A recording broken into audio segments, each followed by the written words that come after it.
Team India యువ సంచలనం 15 ఏళ్ల బ్యాటింగ్ సెన్సేషన్ వైభవ్ సూర్యవంశీకు దేశవాళీ క్రికెట్ లో అరుదైన గౌరవం దక్కింది.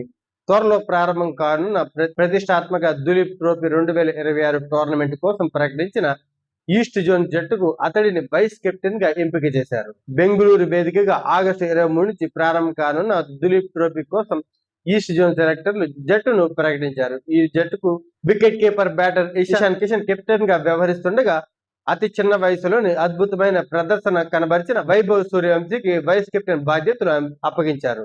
ఈ జట్టులో అభిమన్యు ఈశ్వరన్, మహమ్మద్ షమి, ముఖేష్ కుమార్ వంటి అనుభవజ్ఞులైన సీనియర్ అంతర్జాతీయ ఆటగాళ్లు సైతం ఉన్నప్పటికీ సెలెక్టర్లు వైభవ్ కు వైస్ కెప్టెన్సీ బాధ్యతలు అప్పగించడం క్రికెట్ వర్గాల్లో చర్చనీయాంశంగా మారింది.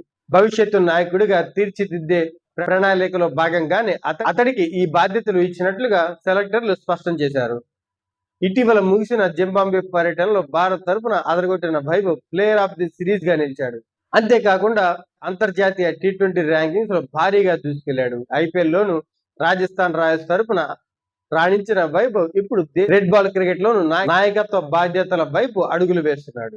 ఈస్ట్ జోన్ జట్టులో ఇషాన్ కిషన్, వైభవ్ సూర్యవంశీ తో పాటు మహమ్మద్ షమి, అభిమన్యు ఈశ్వరన్, ముఖేష్ కుమార్, అంకుల్ రాయ్ వంటి సీనియర్ ప్లేయర్లు ఈ జట్టులో చోటు దక్కించుకున్నారు.